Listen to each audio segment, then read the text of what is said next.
4. 1 hour attention block. Protect 1 hour per day of device-free work or relationship time. Treat it like sacred. 5. The enough list. Each night write 3 things you did or had that were enough today. Train your brain to notice fullness. Do these 5 moves and you withdraw energy from the trap. You begin to see how your attention was being guided and you reclaim small islands of freedom every day. You feel it immediately. Less reactivity, clearer choices, more time for what actually matters. Next, you will learn the exact inner practice the Gnostics taught to make these steps stick. A short daily ritual that rewires attention and builds lasting freedom. You'll discover how remembrance becomes a muscle and how within weeks the patterns stop running you. What if everything you just learned about the archons and the invisible prison has a practical exit door you can walk through in 7 days? In the last section, you saw the map. Now you get the method. Today, you discover how the Gnostics didn't only warn you about deception, they handed you a simple set of practices meant to reclaim your mind. You realize this isn't ancient theory, it's a living technique that can give you reclaimed attention, a more stable sense of self, reduced reactivity, and a felt connection to the spark the archons can't touch. The core idea is simple: attention equals power. Think of your mind like a garden. Left unattended, weeds take over. The Gnostics taught you to tend that garden. In texts found at Nag Hammadi, sealed for about 1600 years and dug up in 1945, sayings like the Gospel of Thomas tell you, if you bring forth what is within you, what you bring forth will save you. That's not a riddle. It means your inner attention grows what you feed. The archons thrive when you feed fear, shame, and reactivity. This is why the ancient teachers called remembering an act of rescue. Here's a clear 7-day challenge you can do with 10 minutes a day. Do it faithfully and you begin to see shifts within a week. Day 1, notice, sit for 5 minutes and watch your thoughts. You don't fix them, you notice where they come from. You discover patterns. Day 2, breathe into your heart, place your hand on your chest. Breathe slowly for 10 breaths and feel energy return to you. Day 3, cut the cords whenever panic or anger rises. Imagine pulling your attention back like a thread. You reclaim energy the archons would take.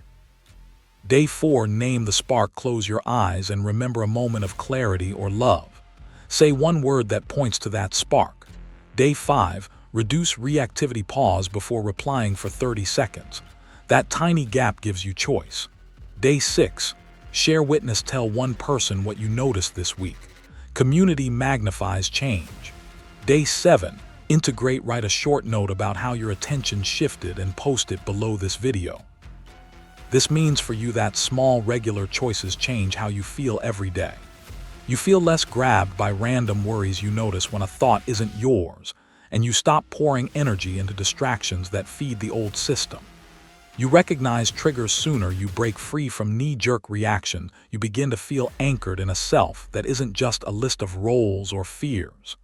The stakes are real, ignore this, and the cycle keeps harvesting your focus. Commit and you remember the divine fragment the Gnostics said is untouchable.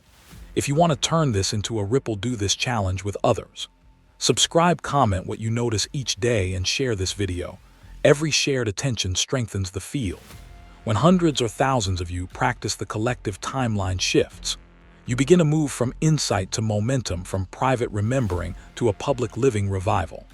Tomorrow, we'll explore one training from the Gospel of Judas that deepens this reclaiming. Get ready, once you start, you don't go back. Have you ever felt a sudden spike of doubt while scrolling, like someone else whispered, "You're not enough"? In the last section, we traced the roots of that restless attention. Now you discover something sharper: that nagging voice might not belong to you. What if it's an intrusion, a manufactured narrator living inside your head, steering your choices while you think you're free? For 20 years, ancient teachers warned there are rulers who imitate your inner voice. Think of it like a radio station hijacking your frequency. One moment you hum, the next a signal fills your head with doubt. The Gnostics call those rulers archons, and the blind architect who built the false world is the demiurge. This is not poetic language. In the Nag Hammadi books found sealed for about 1600 years, those texts describe beings who shape appearance and keep souls forgetful of their origin. The Gospel of Judas and other writings speak of a revelation from above needed to escape this trick of the mind. You begin to see how an external program could sound exactly like your own thought. Think of the archons like a shadow puppet show. You watch the actions and feel real emotion, but the strings are invisible. In modern terms, that shadow show runs on attention, endless feeds, comparison loops, and engineered interruptions. You sense something is off when a small scroll turns into hours, when comparison collapses your confidence, when a single notification flips your mood. The Gnostics warned this centuries ago because they recognized that what looks like your private life can be guided by an outside authority. Jung and later scholars argued these secret teachings were hidden then resurfaced because they point to a method of remembering what you already carry inside.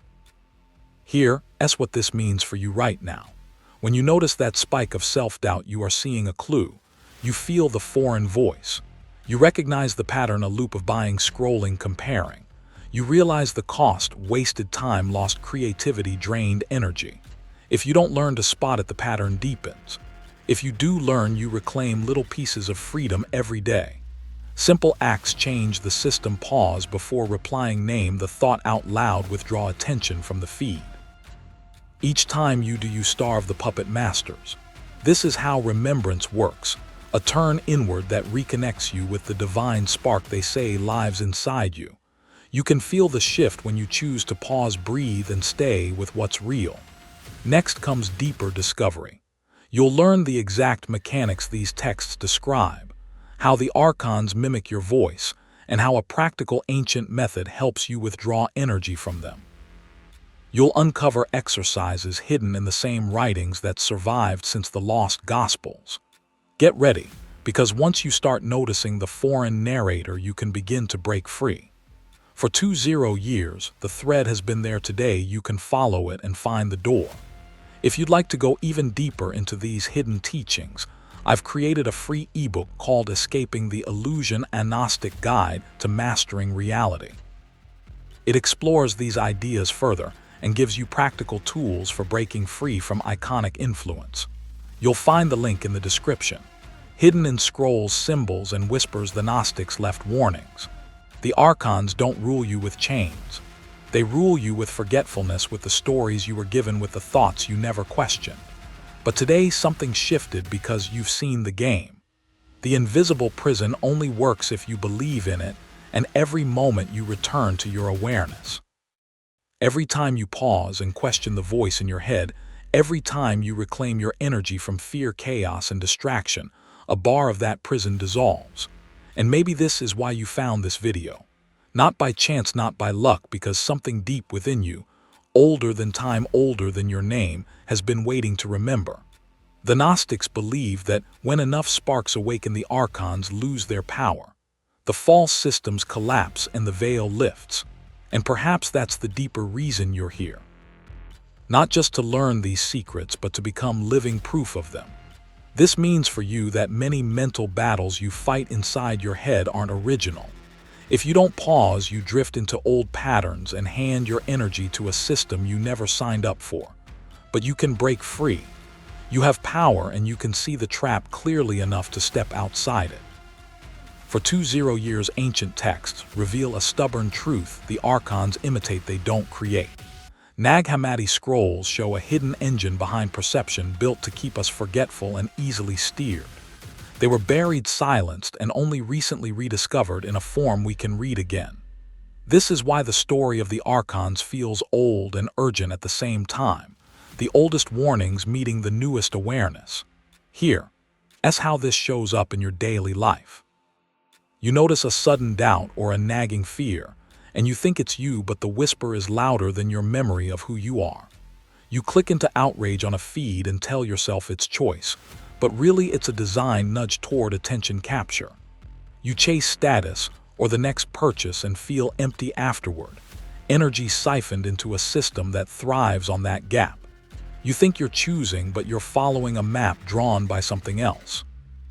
You begin to recognize the mimicry, the offhand thought that derails you, the emotional loop that returns every cycle, the cultural rhythm that plays like a broken record. The stakes are real. If you don't name the mechanism, your attention fuels the machine. If you do name it, you see the game happening inside you. Ancient texts reveal that these forces are not merely symbolic.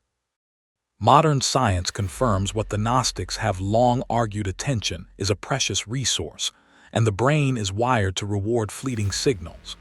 Our inner voice responds faster to a fearful whisper, and neural networks light up with anticipation when a new trigger appears. Anger, shame, envy. These emotional signatures aren't just feelings, they are energy frequencies the archons feed on. They don't need to control the world, they control the world inside you by curating what you attend to. Real transformation begins when you see the pattern, not when you condemn yourself for it. Now the question sharpens: how do you break free? For 20 years, the answer was kept as guarded insight. Today, you can access a practical path that meets you where you are. You pause, place your hand on your heart, and take 3 breaths. Each breath gathers energy back to you, cutting the cords that drain you. The Gnostics teaches a remembrance practice, not fighting the mind, but watching the mind. You observe a thought, ask where it came from, and reclaim the attention you lent away.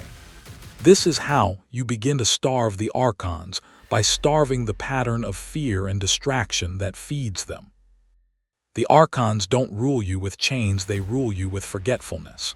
But the moment you remember who you truly are, the invisible bars begin to dissolve. The divine spark within you, your fragment of source, remains beyond their reach, and awareness becomes your shield. If you want to go deeper, I've created a free ebook called Escaping the Illusion: A Gnostic Guide to Mastering Reality. It explores these ideas further and gives you practical tools for breaking free from iconic influence. You'll find the link in the description. Hidden in scrolls and whispers, the Gnostics left warnings: the control is in your attention, and where your attention goes, your reality flows. So ask yourself, if every thought is truly yours, who are you beneath the noise? Because once you begin remembering, the real journey begins. If you want to keep uncovering the secrets they never wanted you to see, subscribe to the Gnostic Eye and stay with us. The deeper we go, the stranger the game becomes, and it's only just beginning. Who buried these books, and why would anyone hide a version of Jesus that says you carry the key to your own life? In the last section, we met the Gnostic voice. Now you discover how that voice was almost erased, and who did the erasing. For 20 years, these pages slept buried beneath desert sands until 1945, when a farmer in Nag Hammadi, Egypt, clears a sealed jar and unveils a trove of codices, leather bindings, and Coptic pages. What you hold here is not myth, it's an archaeological wake-up call, recently discovered after lying hidden for centuries. The main idea is simple: certain early Christian texts threatened centralized power, so they were buried. Think of it like a company memo that exposes the CEO. If the memo spreads, the whole hierarchy shifts. For centuries, late 2nd century bishops and church leaders push for one official story. A single canon, a single creed, one institution that governs belief. The Gnostics called alternate teachings heresy. Manuscripts were labeled dangerous, some leaders copied and canonized, others burned or ignored. The evidence is concrete. The Nag Hammadi codices contain the Apocryphon of John and the Gospel of Thomas, texts that read very differently from the versions a central church promotes. Ancient texts reveal that the canon, the creed, and the institutions we recognize solidify toward the end of the 2nd century. Followers of secret teachings then hide doctrines. Jung and later historians note those teachings were sealed to be found centuries later. The Gnostics knew this. Those sealed pages survived because a few people chose to protect them against an organized effort to centralize spiritual truth. The Nag Hammadi texts show how a different path was kept alive, not erased by power, but preserved for discovery. This matters for you in real ways. If ideas were suppressed to protect power 1-800 or 20 years ago, the same dynamic can happen now. You feel it when someone tells you an answer is settled, and you shouldn't question it. You notice it when a single story fills every textbook or headline. You begin to see how authority can shape what counts as true. Here's a clear example. The Gospel of Thomas asks you to bring forth what is within you. That's a challenge to any system that wants obedience instead of inquiry. So what do? Start small. When you hear a rule that feels rigid, ask where it came from. Read a primary text for yourself. Stop letting inherited labels decide your energy. Devote a few minutes each day to your own inner question. You feel the difference. Your choices stop being echo chamber reactions and start being deliberate moves. You can break free from this pattern by starting with one small question today. Awaken your inner observer and watch the mind. You realize the stakes now. Not knowing keeps you living someone else's map. Knowing lets you redraw it. In the next section, you'll learn how these teachings survived in secret, the practical methods the keepers used to pass ideas quietly across generations, and how those low-key techniques can change how you spend your attention and energy today. Get ready. What they hid is not just history. It's a tool you can use. For 20 years, ancient texts reveal that the fullness of truth was kept alive by quiet guardians.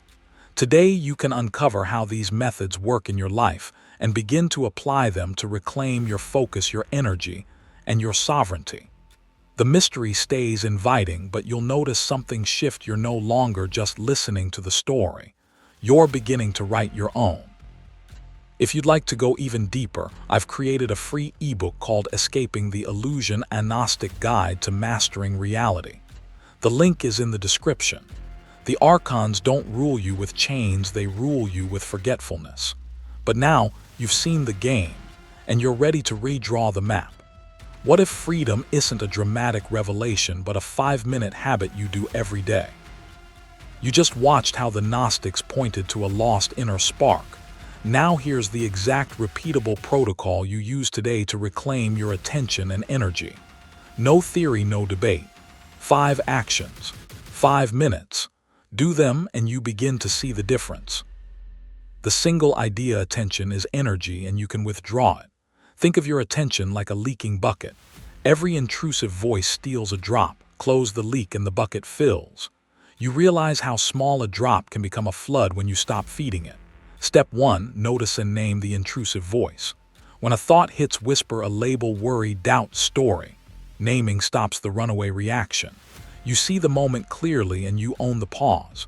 Step 2. 3 breath, heart centering. Place a hand over your heart. Take 3 slow, full breaths into the chest. Exhale soft.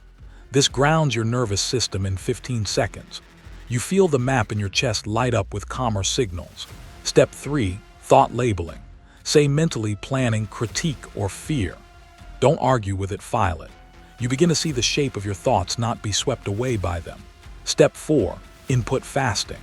Create a 30-90-minute window with no news, no social feed, no podcasts. Start with 30 minutes and build. This stops constant refueling of the intrusive voices. You notice how your afternoon energy stays steadier, almost like you gave your brain a calm, safe region to breathe. Step 5. Brief daily remembrance. Each evening for 60-120 seconds, turn attention inward and say one phrase: I remember my spark. This stabilizes awareness where the voices cannot reach. You wake up to a quieter sense of self even when the world hums loud. For 20 years, ancient texts reveal that daily remembrance was a practical art. Nag Hammadi and other ancient writings show a simple discipline that makes the inner spark feel real, reachable today. Modern science confirms what sages sensed: attention is energy, and when you withdraw it from distractions, your brain shows up differently. You discover that small, consistent actions shift mood, focus, and resilience. You begin to understand that you can break free not by shouting down thoughts, but by reframing where your energy goes. This means for you, when your boss snaps, you notice the voice, and name it. When doom scrolling, you trigger a 30-minute input fast. When anxiety spikes, you drop 3 breaths into your chest and reclaim calm. You realize this isn't abstract, it's practical training for your awareness. If you don't do this, distractions compound, and your energy is quietly mined. If you do it for 30 days, you reclaim hours of focus, you break free from old loops, and you remember a steadier self. You see how each small move compounds into a bigger shift. Start now, The first time an intrusive thought appears, try the full sequence. Name it 3 breaths, label, pause your input for 30 minutes later, and end your day with 90 seconds of remembrance. Do this daily for 2 weeks and notice what shifts. You'll realize this is a usable, repeatable map for your attention. Next, we'll show how to expand these minutes into a resilient daily map and how small group practice amplifies the effect. Commit to the first step and you'll want to keep going. Endless scrolling, comparing that spike of self-doubt familiar. What if that voice in your head isn't yours? For 600 years, gatekeepers buried the lost Christianity's most radical truth. The Nag Hammadi Gnostic texts reveal how false rulers hijack your attention and how Gnosis sets you free. If you discover this, you'll never see yourself or reality the same. Ready to wake up? Ancient truth shatters all modern illusions. They told you the problem was out there. Bad people, broken systems, endless noise. But what if the real trap is inside the way you give away your attention? You just learned how the Gnostics said a hidden teaching was meant to wake people up. Now you discover how that same teaching points to 5 everyday patterns that steal your life: doom scrolling, comparison, loops, outrage, bait, productivity as identity, and the never enough chase. In this section, you'll see the signals of each trap, feel the cost, and get a precise method to step out today. The Gnostic idea is simple: attention is the currency of your soul. Think of it like this: if your attention were a phone battery, these patterns are apps draining you all night. The Nag Hammadi texts, rediscovered after 600 years, talk about secret knowledge that wakes you up. One line even says, "If you bring forth what is within you, what you bring forth will save you." That is the core. You reclaim your life by reclaiming attention. Doom scrolling is the first pattern. Picture it like a looped news feed that nudges you to stay. Signal: you open your phone to check one thing, and 45 minutes later you feel hollow and tired. Comparison loops are next. You match someone else's highlight reel against your raw life. Signal: you feel smaller after a scroll, like you lost value you didn't even know you had. Outrage bait works by lighting your nervous system. It turns your anger into a heat you must feed. Signal: you find yourself shouting into comments or sharing before thinking. Productivity as identity turns worth into a to-do list. Signal: if you rest, you feel guilty or fake. The never enough chase is the oldest pattern. You always need the next thing. Signal: satisfaction fades fast and desire returns like clockwork. This means for you these patterns cost time, calm relationships, and the inner quiet where real choices live. You feel fragmented, anxious, and stuck in loops you don't create. But remembrance, the Gnostic word for waking to what's real, gives you a practical out. Here's a precise method you can use today, step by step. 1. Pause and name it. When you catch yourself doom scrolling, say out loud, "This is doom scrolling." Naming breaks the spell. 2. 3 breath reclaim. Place your hand on your chest, take 3 slow breaths, and imagine drawing attention back to you. Do this now when any pattern appears. 3. 10-minute rule for outrage. When you want to share or reply in anger, wait 10 minutes. Most bait loses power.